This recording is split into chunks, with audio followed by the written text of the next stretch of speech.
Peace, y'all. Peace, peace. I want to talk about a few things today. I want to talk about, I want to discuss the topic of entertainers that break the oath. Okay. This happens a lot in entertainment. A lot of times it happens in front of us, and we don't even realize what's going on. Okay.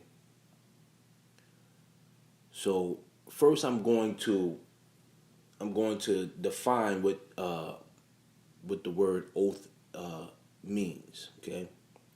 Okay. So oath is a solemn, usually formal calling upon God or a God to witness to the truth of what one says, or to witness that one sincerely intends to do what one says. Okay. So basically, you're agreeing to follow suit. Okay. You're agreeing that what you say is honest. All right. And there are penalties for breaking an oath. Okay. There are a lot of penalties for breaking an oath. Okay. This happens a lot to a lot of entertainers, even the ones on the lower levels. You know, people that decide to break the oath, you know, usually are usually are struck with penalties. Okay. Years ago, you had Little Kim that stood on the stand and lied to the judge. Now, some may say that that was a real thing to do, but when you work for these organizations, that's a big no-no. Okay, so when you notice these artists doing the lip over the mouth in a shh manner, like shh, don't say nothing, that's to show you that they've taken an oath, all right, to keep secrecy, all right, that they won't say nothing, they won't tell what goes on behind closed doors. It's to keep you blind, all right. A lot of people don't understand this, that you gotta get down with somebody to get in there, and people ask me this all the time. Yo, Jay, do you have to get down with an organization? No, you don't have to. So when these people realize what goes on, and they're a part of it at first, all right, they're a part of it at first, okay, and after a while they get tired of misleading people. They get tired of waking up every day and not and feeling that void of unhappiness. Okay, because when you do these things, there's an emptiness that you deal with. Okay, when they start to see you rebelling and not following suit like you said you would in this oath, you agreed to these terms. Okay, there are penalties behind this. Okay, so you start to see a lot of these entertainers being locked up, or scandals come out. All right, when they decide to follow suit, the allegations are all of a sudden gone. All right, let's think about it. When the first time R. Kelly was accused of this, right? I was in high school. I remember it was 2002. 2002. This was the first time. Maybe earlier than that, 2001, I think. Okay? R. Kelly did not see a day in jail. I mean, that court case went on and went on. It went on. It went on for years. For years. R. Kelly is still doing music while the case is going on. He's making hit records, right? Nobody gave a damn that R. Kelly did what he did to that woman and saw him on camera. Nobody cared, right? The evidence is there, right? We make fun of these situations. That's because he got in line. That case was swept right under the rug, okay? That case was swept right under the rug, all right? So you ask yourself, but why all of a sudden Almost 10 years later, now y'all want to come for R. Kelly and lock him up. R. Kelly is not following suit anymore. And he broke down in that interview with Gayle King. Okay? That was him. That was him saying, "I'm tired of this. All right, I'm tired of this." You gotta understand, these are normal people. Okay, whatever they do, whatever agreements that they do to get where they are, they're still normal people. All right, they're still normal. Um, you know, I'm gonna talk about something else also.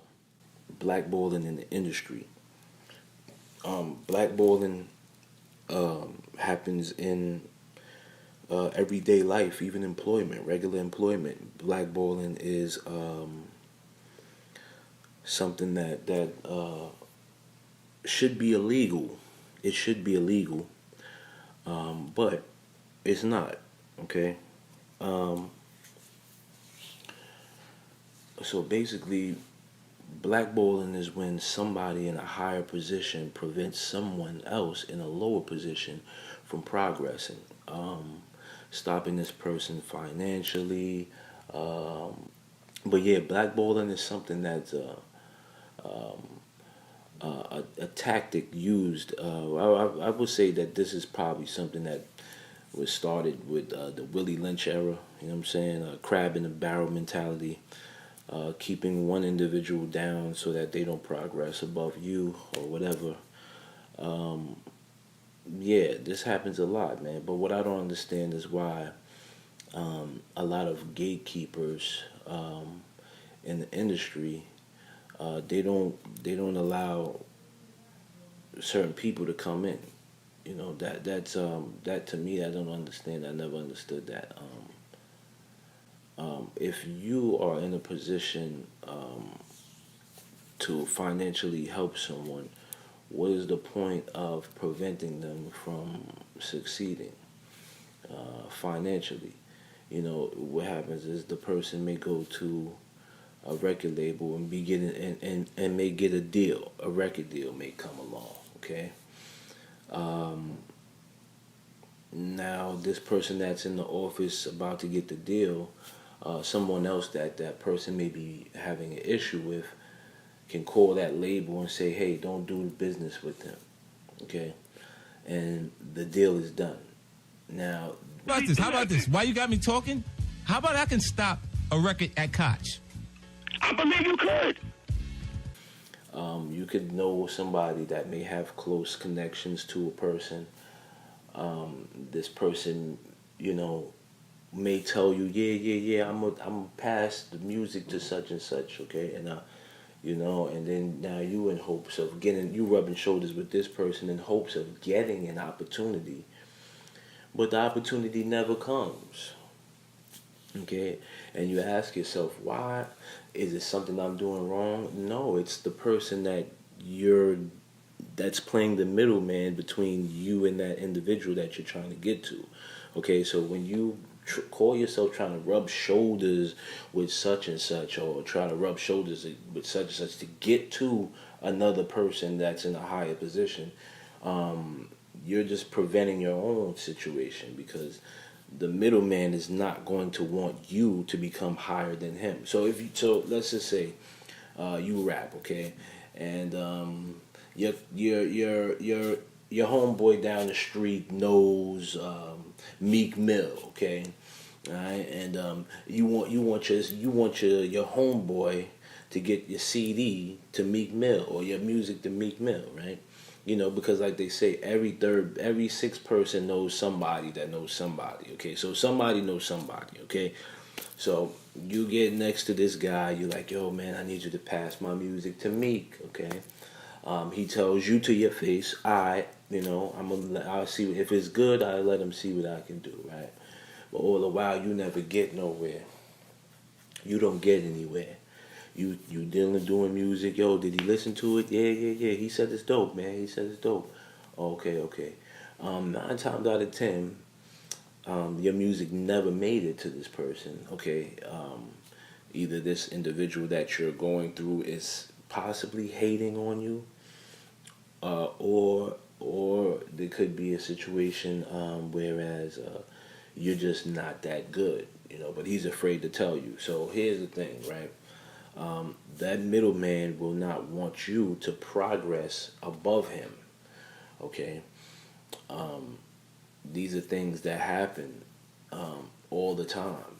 Because now if you become in a higher position than him, then who's gonna bring him up? You understand what I'm saying?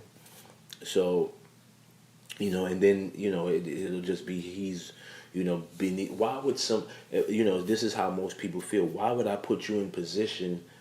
Why would I put you in a better position than me? You get what I'm saying? That's how a lot of these people think. Okay, you have to understand this is something that's been going on for ages, man. So blackballing is something that's used in the industry and it's used in everyday life, man. A lot of us human beings are very selfish, so we have a selfish mentality. So when you're dealing with blackballing and people preventing you from progressing and saying, "Hey, don't do business with this guy," they're talking about you behind your back while you're not there to defend yourself. Making business plans, making decisions for you financially without your knowledge. That should be against the law, in my personal opinion. I don't think that someone else should be in control of your destiny. You get what I'm saying? That to me, that's crazy when you think about it. That someone else can control your destiny. All right, so you can have talent. Someone else may have an issue with you, okay, and they'll prevent you from feeding your family, okay, by making a phone call.